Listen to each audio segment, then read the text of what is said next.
Assalamualaikum warahmatullahi wabarakatuh. Ibtiha'an limardatillah wa rahmatihil Fatihah. A'udzu billahi minasy syaithanir rajim. Bismillahirrahmanirrahim.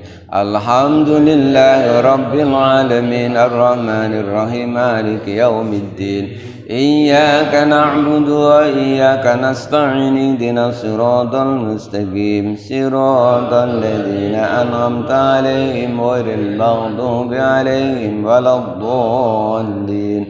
Rabbi firli wa liwalidayya wa lil mu'minina amin.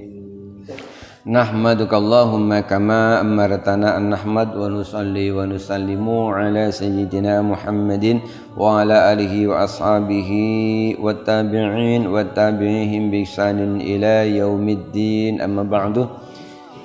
Hadirin hadirat jamaah salat subuh rahimakumullah. Alhamdulillah rabbil alamin, kita bersyukur pada Allah Subhanahu wa taala yang telah memberikan kita begitu banyak nikmat-nikmat, wabil khusus nikmat iman, nikmat Islam. Mudah-mudahan dua nikmat yang paling besar ini kita diberi kekuatan untuk menjaganya hingga kita dipanggil kembali menghadapnya. Salat dan salam kita haturkan pada junjungan Nabiullah Nabi Muhammad sallallahu alaihi wasallam. Mudah-mudahan kita dimasukkan golongan umat-umatnya yang insyaallah diberi syafaatnya fi yaumil qiyamah, amin ya rabbal alamin. Alhamdulillah rabbil alamin, pagi hari ini kita bisa melanjutkan kembali bersama-sama mengkaji pesan-pesan Rasulullah sallallahu alaihi wasallam. Pada kesempatan kali ini kita akan membacakan salah satu kabar gembira yang pernah Rasulullah sallallahu alaihi wasallam sampaikan. Di dalam hadis ini Rasul menyampaikan sebuah kabar yang belum terjadi. Kabar ini bersifat ghaib karena belum terjadi, namun Rasulullah telah mengetahuinya, tentu karena diberitahu oleh Allah Subhanahu wa taala. Di antara hal ghaib yang Rasul telah mengetahui sangat detail peristiwa pada hari kiamat, bahkan salah satunya adalah para penghuni sorga. Bahkan kata Rasul pernah menyampaikan, Rasul telah mengetahui penghuni sorga yang terakhir masuk sorga.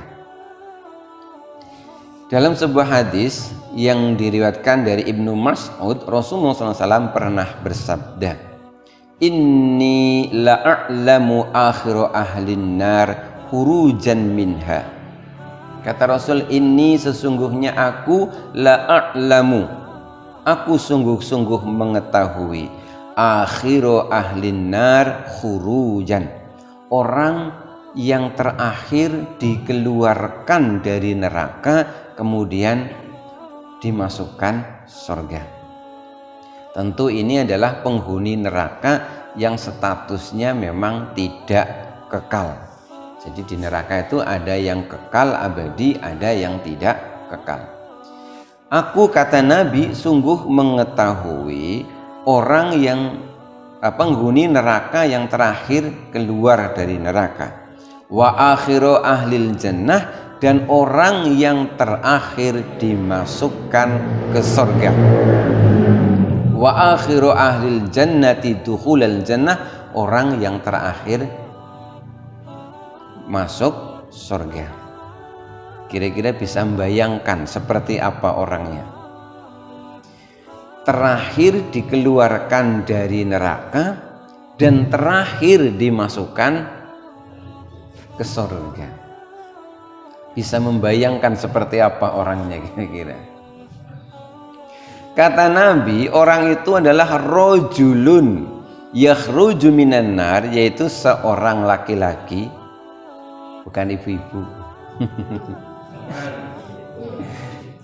Yakhruju minan nar, keluar dari neraka, habwan, sambil merangkak.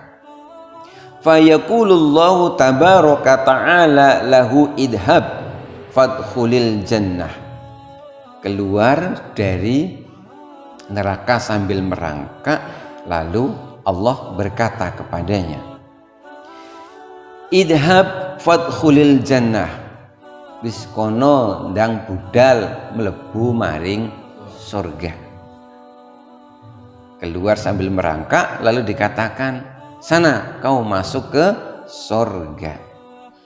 Fayatiha fayukhayyalu ilaihi annaha mala'a. Maka dia pun keluar dari neraka merangkak menuju surga.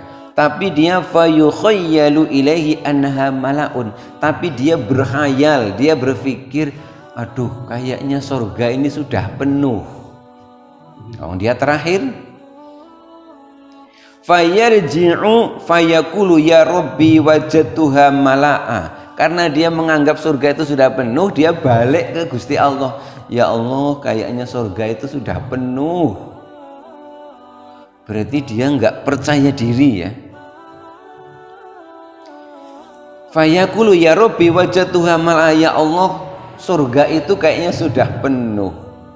Fayaqulullahu tabaraka wa ta'ala lahu idhab fadkhulil jannah. Lalu kata Allah, sudah pokoknya kau masuk saja ke surga.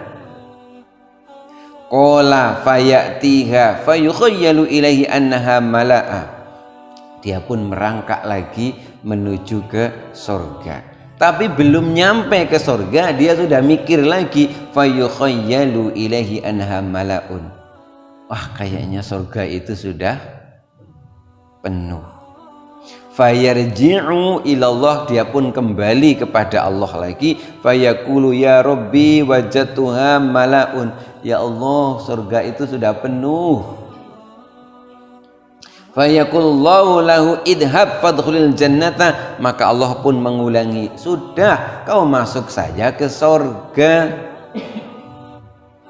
Lalu Allah menyampaikan, fa inna laka mislad dunya wa asratu amsaliha. Sesungguhnya surga itu mirip-mirip kayak dunia, cuma ini asratu amsaliha, 10 kali lipatnya. Au inna laka asrata amsalid dunya, atau bahkan lebih luas lagi dari 10 kali lipat itu. Sudah kau masuk saja ke surga. Surga itu sangat luas kayak duniamu itu, tapi ini bersekian kali lipat. Artinya nggak usah mikir sudah penuh, masih cukup, masih luas. Qala, maka orang ini berkata, fayaqulu atas khurubi au adhaquka. Ya Allah, apa engkau itu ngenyek sama aku, atau engkau mau menertawakan aku? Masih tidak percaya diri. Wa antal maliku, engkau kan raja ya Allah. Oleh Allah itu dijawab, kau masuk saja ke surga. Surga itu luas, luasnya itu 10 kali lipat duniamu, bahkan lebih. Dia masih berkata, ya Allah, apakah engkau menertawakanku? Maka Allah pun menyampaikan, laqad qala. Kata Ibnu Mas'ud ini ketika mendengar Rasul sendiri yang bercerita, qala laqad ra'aitu Rasulullah sallallahu alaihi wasallam dhahika hatta badat nawajiduhu.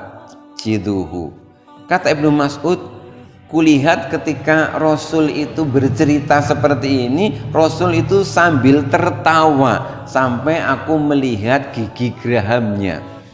Berarti kira-kira saking lucunya ya. Padahal Rasul itu jarang tertawa yang sampai berlebihan. Yang banyak adalah tersenyum. Tapi kata Ibnu Mas'ud, Rasul itu tertawa sampai kelihatan gigi gerahamnya. Saking lucunya. Kemudian kata Rasul, qala fakana yuqalu dzaka adna. Kata Rasul, surga untuk penghuni neraka yang terakhir tadi, yang terakhir masuk tadi, itu adalah wadzaka adna ahlil jannah manzilatan, yaitu surga dengan tingkatan yang paling rendah. Jadi yang masuk terakhir itu dapat surga, tapi levelnya yang paling bawah. Nah, kira-kira surga level terbawah itu kayak apa kira-kira? Nah, ini dia kata Rasul. Surga level terbawah itu kata Rasul, inna, sebagaimana dijelaskan oleh sahabat Nabi yang bernama Abdullah bin Amr, inna adna ahlil jannah manzilatan, sesungguhnya level apa ya, surga yang paling rendah itu man yas'a alaihi alfu khadimin, itu surga ditempati oleh orang, dan orang itu di surga level rendah itu yas'a alaihi alfu khadimin, dia diberi pelayan pembantu jumlahnya itu 1000 orang. Surga level terendah satu orang pelayannya 1000. Kullu khadimin ala amalin laisa alaihi sahibuhu, setiap pelayan itu memiliki tugas yang berbeda-beda. Itu surga yang level paling rendah yang diberikan kepada orang yang terakhir masuk surga. Luar biasa ya. Jadi makanya semangat, insya Allah lah kita nggak termasuk yang terakhir. Nah, lalu kata Nabi, kabar gembiranya adalah kata Nabi, kullu ummati yadkhulunal jannata illa man aba, semua umatku yadkhulunal jannata, akan masuk surga. Semua umatku akan masuk surga, illa man aba, kecuali orang yang emoh, orang yang menolak. Semua umatku kata Nabi pasti masuk surga kecuali yang tidak mau. Apa ada ya orang diajak masuk surga tapi tidak mau? Ada. Oh.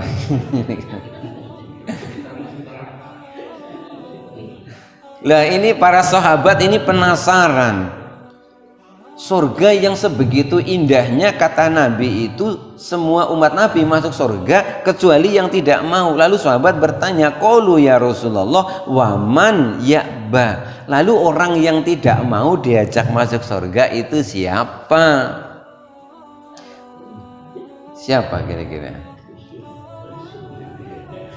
Qala man ata'ani dakhalal jannah wa man 'asani faqad aba. Kata Nabi, man ata'ani, siapa yang taat mengikuti aku, dakhalal jannah, maka dia pasti akan masuk surga. Wa man 'asani, siapa yang tidak taat kepadaku, faqad aba, yaitulah orang-orang yang emoh, yang tidak mau diajak masuk surga.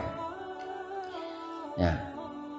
Umat Nabi itu asal dia bersahadat, dia beriman, tidak murtad, keluar dari agamanya, ya insya Allah termasuk yang ikut dengan Nabi.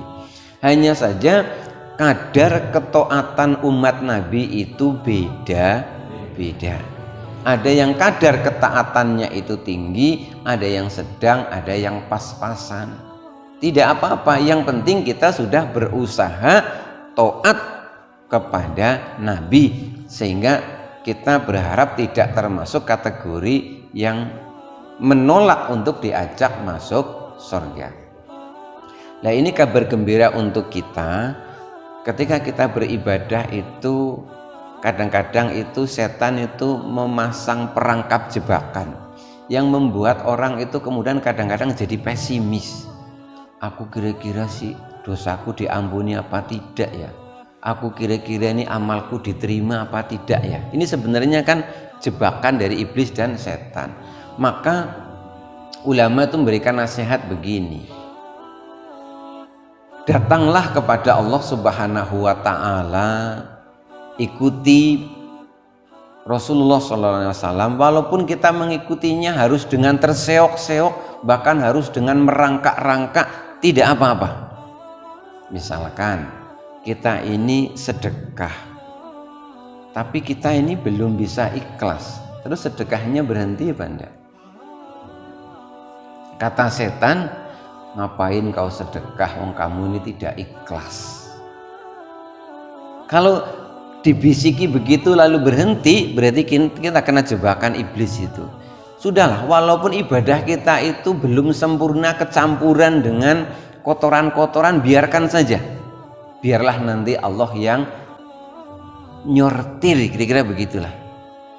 Lalu setan pun bisiki lagi, ngapain sholat? Wong sholat itu aja yang dipikir itu bukan Allah. Masa sholat itu mikir makanan? Ya ndak apa-apa, memang nyatanya kita sholat bisa khusyuknya paling cuma 1 menit, mungkin bisa cuma 1 detik, tidak apa-apa, ya tetap sholat. Jadi walaupun kita ini mengikuti Rasul, taat kepada Rasul, kepada Allah itu dengan istilahnya apa tadi itu terseok-seok begitu ya. Karena apa? Karena ibadah kita memang tidak ada yang sempurna, semuanya masih banyak kekurangan. Kita baca Quran ya masih banyak kekurangan. Tapi jangan terus lah aku baca Quran buat apa? Baca Quran ini banyak kelirunya, malah cuma dosa. Sampai-sampai ada orang berkata, kau ini baca Quran kok banyak salahnya. Dosa itu, mendingan aku nggak pernah salah, nggak pernah baca soalnya. Nggak benar yang seperti itu. Jadi yuk kita taat kepada Rasulullah SAW agar kita masuk kategori yang dakhalal jannah. Walaupun ketaatan kita kadarnya itu ya masih sesuai dengan kemampuan kita masing-masing.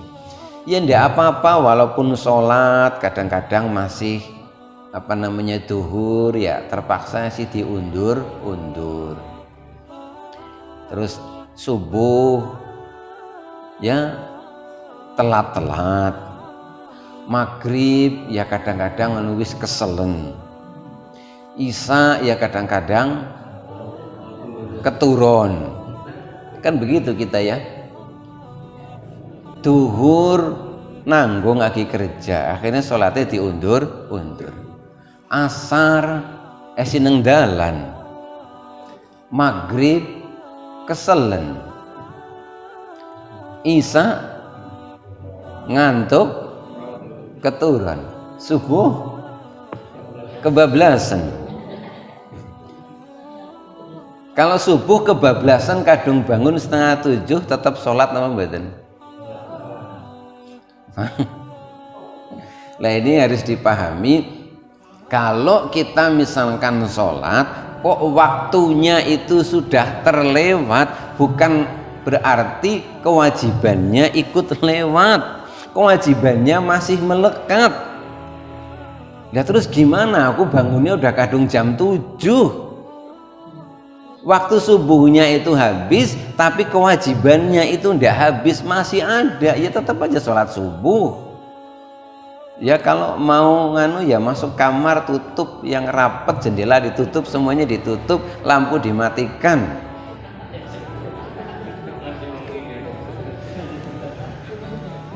Walaupun kita subuhnya sudah tidak di waktu sholat subuh, ya sudahlah diniati aja, ya Allah aku melakukan ini itu bukan sebuah kesengajaan aku ingin membantah perintahmu, tapi ini murni karena aku lalai.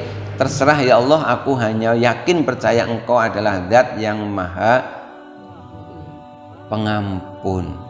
Allah itu juga maklum kok, asal jangan jadi kebiasaan. Allah itu maha bijaksana, tapi bijaksana itu tentu untuk sesuatu yang memang pantas diberi kebijaksanaan. Jadi sesekali karena memang kebablasan ya mau bagaimana lagi. Jadi kalau sholat subuh kebablasan waktunya, jangan terus asik hore aku nggak sholat subuh, kan waktunya sudah habis, kewajibannya tetap masih melekat. Nah kepada anak-anak kita yang masih kecil, kalau disuruh bangun misalkan jam 4:30, jam 5 kok berat, ya jangan terus sudah kadung jam 7 terus kita bilang nggak bilangin untuk sholat subuh, ya tetap suruh sholat subuh walaupun waktunya itu sudah lewat. Sudahlah enggak apa-apa, itu biar untuk pembelajaran. Nah, demikian itu kabar gembira dari Nabi tentang orang yang terakhir masuk surga, ditempatkan di surga yang levelnya paling rendah, namun sekalipun levelnya terendah sekalipun ternyata surga itu tetap istimewa. Dan jaminan dari Nabi, semua umat Nabi pasti akan masuk surga kecuali orang yang tidak mau. Siapa yang tidak mau? Yang mau adalah yang taat kepada Nabi, yang tidak mau adalah yang tidak taat kepada Nabi. Mudah-mudahan ada manfaatnya, kurang lebihnya mohon maaf. Billahi taufiq wal hidayah, waridho wal inayah. Wassalamualaikum warahmatullahi wabarakatuh.